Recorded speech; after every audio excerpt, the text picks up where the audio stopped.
Welcome to Math, Week 9, Factoring Quadratics, Monic and Non-Monic. This is Module Math-1 on the Math Tutor Self-Study track. Today's lesson is 120 minutes and we have a 10-question practice quiz at the end. This week we make factoring algorithmic. By the end, you will know exactly when to factor by inspection, when to fall back on the AC method, and when to give up on factoring entirely and reach for the quadratic formula. Phase A, Math Track. Let's begin. This video is sponsored by Subthesis. Visit subthesis.com to learn more. A quadratic is monic when its leading coefficient is 1, like x squared plus bx plus c. It is non-monic when the leading coefficient is anything else, like ax squared plus bx plus c, with a not equal to 1. Non-monic quadratics need a more disciplined factoring procedure. Random guessing breaks down quickly. Here is the agenda. We start with monic factoring by inspection, then move to the AC method, which is the algorithmic approach that always works for non-monic forms. We introduce the zero product property, then bring in the discriminant as a diagnostic so we know whether factoring is even worth attempting. We talk about when factoring fails and what to reach for instead. Finally, we connect this to eigenvalues in linear algebra and to machine learning applications. Then, quiz, recap, preview. Let's start with the simplest case, monic quadratics, where the leading coefficient is 1. For x squared plus bx plus c, we want to find two numbers p and q, where p times q equals c, and p plus q equals b. If we find that pair, the factored form is x plus p times x plus q. Here are three sign rules to speed things up. When c is positive and b is positive, both p and q are positive. Two positive numbers multiply to a positive product and add to a positive sum. When c is positive and b is negative, both p and q are negative.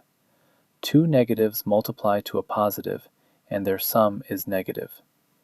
When c is negative, p and q have opposite signs. One positive and one negative multiply to a negative product. Memorize these patterns and you will factor monic quadratics on site. Let's work through x squared plus 5x minus 14. We need two numbers that multiply to negative 14 and add to positive 5. Since c is negative, the two numbers have opposite signs. We need the positive one to be larger because b is positive.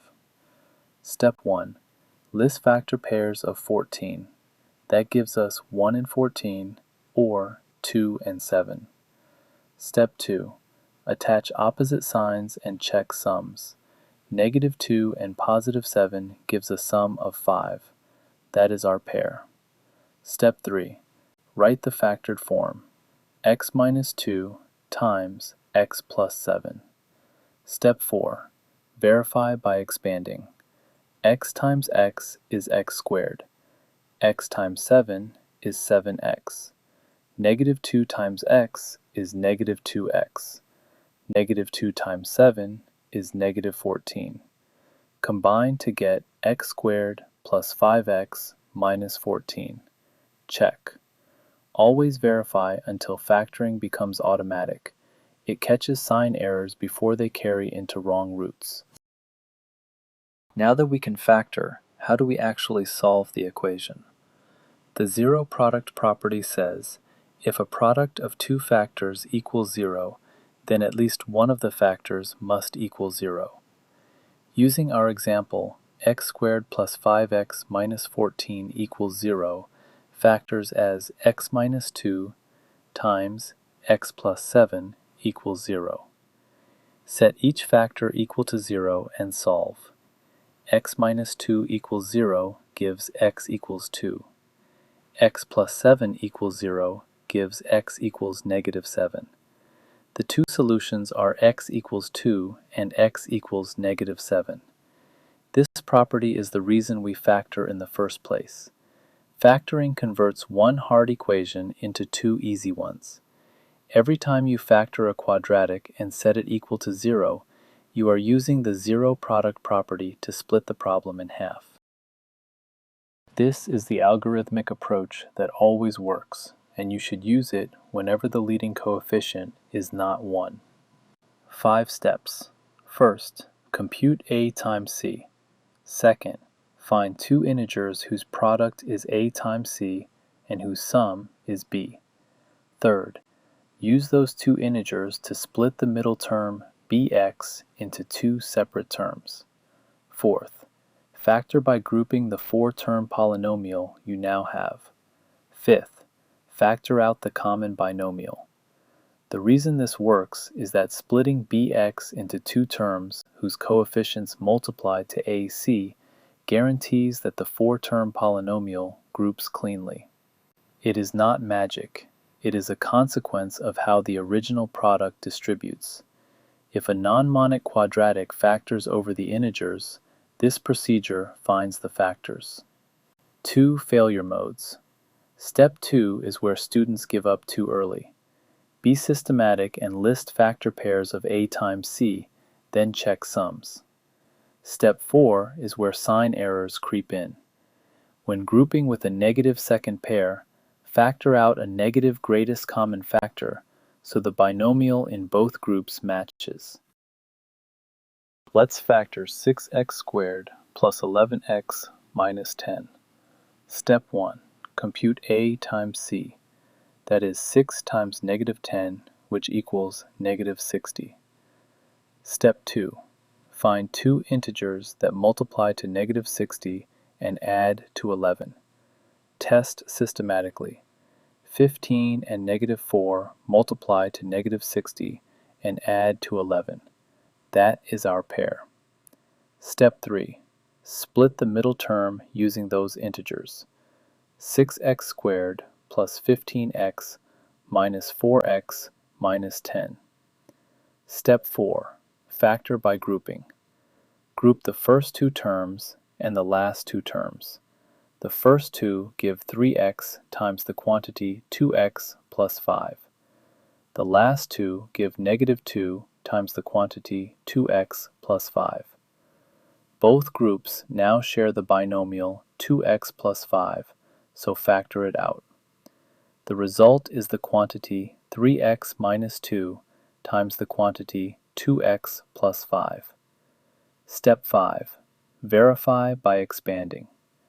3x minus 2 times 2x plus 5 equals 6x squared plus 15x minus 4x minus 10, which equals 6x squared plus 11x minus 10. Check.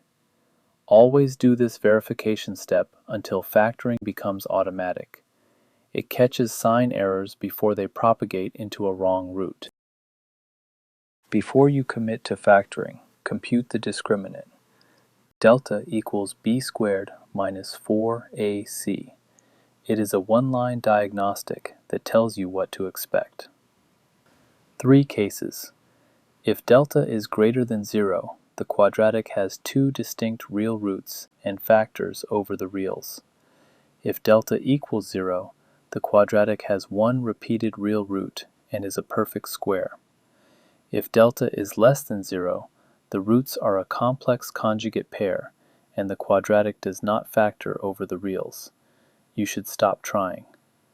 There is a finer distinction inside the positive case. If delta is a perfect square integer, the roots are rational, and the quadratic factors cleanly over the integers.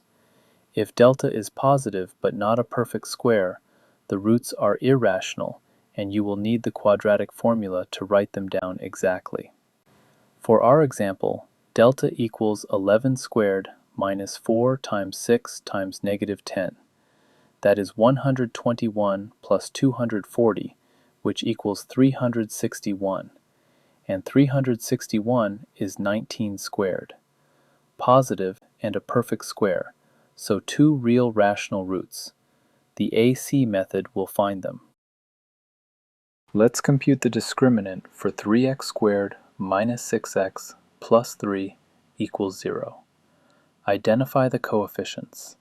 A equals 3, B equals negative 6, C equals 3. Substitute into delta equals b squared minus 4ac. That gives us negative 6 squared minus 4 times 3 times 3. Negative 6 squared is 36. 4 times 3 times 3 is 36. So delta equals 36 minus 36, which equals 0. A discriminant of 0 means one repeated real root. The quadratic is a perfect square. We can verify by factoring. 3x squared minus 6x plus 3 factors as 3 times the quantity x squared minus 2x plus 1, which is 3 times the quantity x minus 1 squared. The single root is x equals 1 with multiplicity 2. Geometrically, the parabola touches the x-axis at exactly one point, the vertex, and bounces back without crossing. When the integers in step 2 of the AC method do not exist, meaning the quadratic does not factor over the integers, fall back on the quadratic formula. X equals negative b plus or minus the square root of b squared minus 4ac, all divided by 2a. This always works. The discriminant we just discussed lives inside the radical. If delta is less than 0, the formula gives complex roots. If delta is greater than or equal to 0, real roots. We will derive this formula from completing the square in Lesson 11. For this week, just know it exists and that you can always reach for it. Finding roots of a polynomial is mechanically the same operation as finding eigenvalues of a matrix. To find the eigenvalues of an n by n matrix A, you solve the determinant of A minus lambda I equals 0, which is a polynomial equation in lambda. For a 2 by 2 matrix, that determinant expands into a quadratic, and you factor it using exactly the moves we just covered. For larger matrices, software handles the numerical eigenvalue routine, but the algebraic intuition you build by factoring quadratics by hand carries directly into understanding what principal component analysis is computing, what spectral clustering uses to partition graphs, and how the stability analysis of recurrent neural networks works under the hood. The discriminant idea also reappears.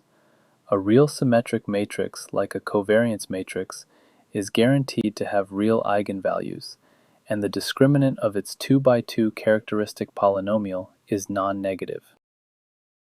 Now let's check your understanding with a short practice quiz. There are 10 questions covering everything we did today. Monic factoring by inspection, the AC method on non-monic forms, the discriminant, the zero product property, and the linear algebra connection. Pause after each prompt to think before I reveal the answer. Question 1. Factor x squared plus 7x plus 12. Read the choices. A is x plus 3 times x plus 4. B is x plus 6 times x plus 2.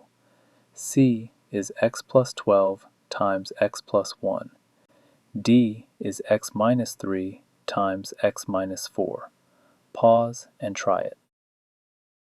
The answer is A, x plus 3 times x plus 4. Find a pair of integers whose product is 12 and whose sum is 7. The pairs that multiply to 12 are 1 and 12, 2 and 6, 3 and 4. Only 3 and 4 sum to 7, so the factored form is x plus 3 times x plus 4. The D distractor flips both signs. That is the sign-on-monic trap. With C positive and B positive, both inner signs must be positive. Question 2. Factor x squared minus 5x plus 6. Choices A, through D. Pause and try. The answer is A, x minus 2 times x minus 3. The sign rule here is, when C is positive and B is negative, both factors must be negative. Two negatives multiply to a positive and sum to a negative. Negative pairs of 6 are negative 1 and negative 6, or negative 2 and negative 3. The pair negative 2 and negative 3 sums to negative 5, so the factored form is x minus 2 times x minus 3. Distractor B flips both signs. Distractor C uses the wrong pair. Distractor D mixes signs and would give a negative C. Question 3. Factor x squared minus 4x minus 12. Pause. The answer is A, x minus 6 times x plus 2. With C negative, the two factors have different signs. We need a pair with product negative 12 and sum negative 4. Try negative 6 and positive 2. Product is negative 12, sum is negative 4. Match. Distractor B reverses which factor is negative. That is the opposite sign distractor. Same magnitudes but flipped, which would yield B equals positive 4, not negative 4. Question 4. Factor 6x squared plus 11x minus 10. This is the same problem as our worked example. Pause and run the AC method yourself. The answer is 3x minus 2 times 2x plus 5. Here is the full chain. A times C equals 6 times negative 10, which is negative 60. Find integers whose product is negative 60 and sum is 11. That is 15 and negative 4. Split the middle term. 6x squared plus 15x minus 4x minus 10. Group 3x times the quantity 2x plus 5 minus 2 times the quantity 2x plus 5. Pull out 2x plus 5 to get 3x minus 2 times 2x plus 5. This drills the AC method discipline that defeats the guessing trap. Question 5. What is the discriminant of 2x squared plus 3x minus 5? Pause. The answer is 49. Identify A equals 2, B equals 3, C equals negative 5. Plug into delta equals b squared minus 4ac. That gives 9 minus 4 times 2 times negative 5, which is 9 minus negative 40, which is 9 plus 40, which equals 49. The trap here is the double negative, the sign-on C trap. Two negatives in negative 4ac, when C is negative, flip to a positive 40. 49 is also a perfect square, so the roots will be rational. Question 6. Delta equals 0 means the parabola does what? Pause. The answer is C. The parabola touches the x-axis at exactly 1 point. A repeated root means the vertex sits on the x-axis, so the curve grazes the axis without crossing. Distractor A is the misses the axis case, which corresponds to delta less than 0. Distractor B is the two crossings case for delta greater than 0. Distractor D is also delta less than 0 language. Question 7. Delta less than 0 means what about the roots? Pause. The answer is C, no real roots. The roots are a complex conjugate pair. The radical, the square root of b squared minus 4ac, becomes the square root of a negative number, which introduces I, the imaginary unit. The parabola sits entirely above or below the x-axis. A and B describe positive and zero discriminant cases. D does not apply to quadratics because degree 2 means at most 2 roots. Question 8. Factor 2x squared minus 7x minus 4. Pause and use the AC method. The answer is 2x plus 1 times x minus 4. Run the chain. A times c equals 2 times negative 4, which is negative 8. Find integers with product negative 8 and sum negative 7. That is 1 and negative 8. Split the middle term. 2x squared plus x minus 8x minus 4. Group. X times the quantity 2x plus 1 minus 4 times the quantity 2x plus 1. Pull out 2x plus 1 to get 2x plus 1 times x minus 4. Verify by expanding. 2x plus 1 times x minus 4 equals 2x squared minus 8x plus x minus 4, which equals 2x squared minus 7x minus 4. Check. Question 9. What are the roots of 6x squared plus 11x minus 10 given the factored form 3x minus 2 times 2x plus 5? Pause. The answer is A. X equals 2/3 or x equals negative 5/2. Apply the zero product property. If a product equals 0, at least one factor is 0. So 3x minus 2 equals 0 gives x equals 2/3. And 2x plus 5 equals 0 gives x equals negative 5/2. Distractor B flips both signs. That is the sign flip trap. Distractor C uses the constant terms as roots without solving each factor equation. Question 10, a reflection question. What does the discriminant tell you about a covariance matrix's eigenvalues? Pause. For a 2x2 covariance matrix, the eigenvalues are roots of its characteristic polynomial, which is a quadratic in lambda. A positive discriminant gives two distinct positive eigenvalues, meaning your data has two well-separated principal directions. A near zero discriminant means one direction dominates, and principal component analysis effectively collapses to one dimension. A negative discriminant cannot happen for real symmetric matrices like covariance matrices. That is a structural guarantee. The same discriminant that controls parabolas controls principal component analysis. Quick recap. You factored monic quadratics by inspection. Find P and Q with P times Q equals C and P plus Q equals B.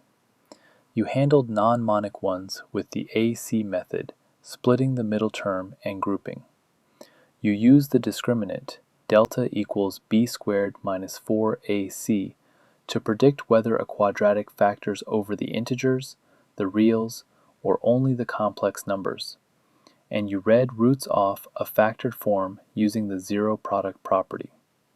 3 trap families fell. The sign monic trap, mixing up sign patterns when C is positive.